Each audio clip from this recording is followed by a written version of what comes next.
Welcome to the channel. Let's get started. अस्सलाम वालेकुम नाज़रीन। ईरान वर्सेस सुपर पावर यानी कि अमेरिका।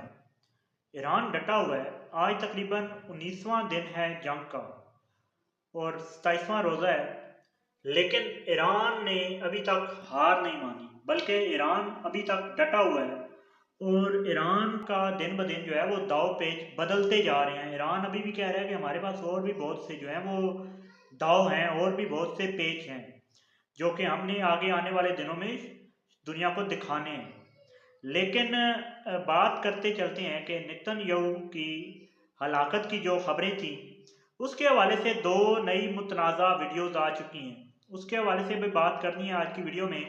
और इसराइल के ऐवान, इसराइल की पार्लियामेंट लरज़ उठी है। जी हाँ, उसके हवाले से भी आपको जो आगाह करेंगे। लेकिन सबसे पहले आपसे गुजारिश करते हैं कि चैनल को सब्सक्राइब कर लीजिए, इस वीडियो को आखिर तक देखिएगा, अपनी राय कमेंट्स में ज़रूर दीजिएगा। आपकी राय जो से जो है वो अवामी तासर का मालूम होता है कि अवामी तासर क्या है। और चैनल को सब्सक्राइब भी ज़रूर कीजिएगा।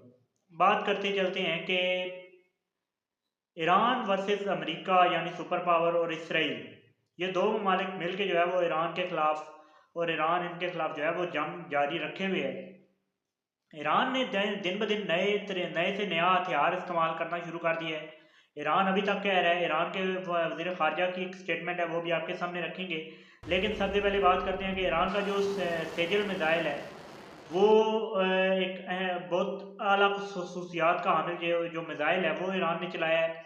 ईरान रोज़ बरोज़ जो है वो मिज़ाइल लॉन्च करने की नए से नए वेव्स की जो है वो वीडियोस लॉन्च करता रहता है।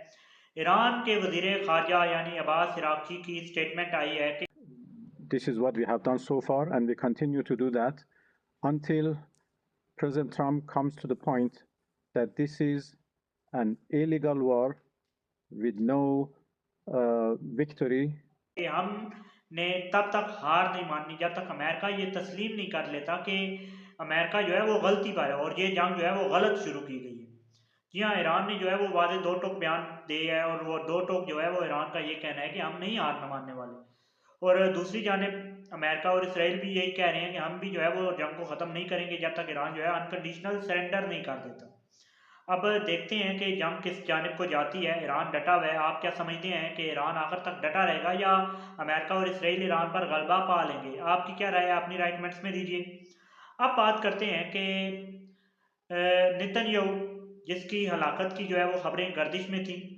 नेतन्याहू की एक वीडियो आई पहले जो जिसमें जो है वो चाय का कप उठाए एक कैफ़े के अंदर जो है वो चाय पीते हुए दिखाया गया, जिसको फिर से जो है वो अवाम ने प्रूव किया कि शायद ये जो है वो एआई से जनरेट की गई वीडियो है।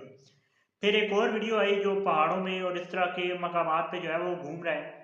उसके हवाले से अभी तक जो है वो इतनी सॉलिड ये रीज़न्स नहीं पेश की गई कि ये एआई जनरेटेड है या असल वीडियो है। लेकिन इसराइल का यही कहना है कि नेतन्याहू ज़िंदा है। लेकिन ईरान जो है वो बज़िद है कि नेतन्याहू या मारा जा चुका है या मारा जाएगा। इसके हवाले से आपकी क्या राय है? आप अपनी राय कमेंट्स में दीजिए। और अभी तक इसराइल का यही कहना है कि नेतन्याहू ज़िंदा है और अभी तक यही है तस्दीक की खबर कि नेतन्याहू जो है अभी तक ज़िंदा है। अब बात करते चलते हैं, इसराइल की पार्लियामेंट में इजलास जारी था, वो पार्लियामेंट जिसमें कानून साजी की जाती है, जिसमें जो है वो इसराइल के कवानीन को तश्कील दिया जाता है। उस पार्लियामेंट में जब बैठे हुए अवामी नुमाइंदे इजलास कर रहे थे, उसी दौरान सायरन बजता है और आप लोग देख सकते हैं, आप लोग जो है वो वीडियो नज़र आ रही होगी कि सायरन बजते ही अवाम जो है वो भाग पड़ती है। वो जो नुमाइंदे बैठे हुए थे वो भाग पड़ते हैं और वो जो है वो बंकर्स की जानिब जाते हैं। और इस तरह से अभी इसराइल के अंदर भी काफ़ी हलचल है, लेकिन ईरान के अंदर भी ताबड़तोड़ हमले इसराइल और अमेरिका के ताहाल जारी हैं, उनमें कोई कमी नहीं आई। और आने वाले दिनों में कहा जा रहा है कि मज़ीद से इन हमलों को सख्त किया जाएगा। फ़िलहाल के लिए ये अपडेट्स थी, ये खबरें थी, ये मज़ीद डेवलपमेंट्स थी। आप तक हम जो है वो तस्दीकशुदा खबरें पहुँचाते हैं। चैनल को सब्सक्राइब कर लीजिए, वीडियो को ज़रूर लाइक कीजिएगा और मुझे दीजिए इजाज़त। मिलेंगे इंशाल्लाह अगले व्लॉग में आपके साथ नई खबरों के साथ। अब तक के लिए इतनी। अल्लाह हाफ़िज़।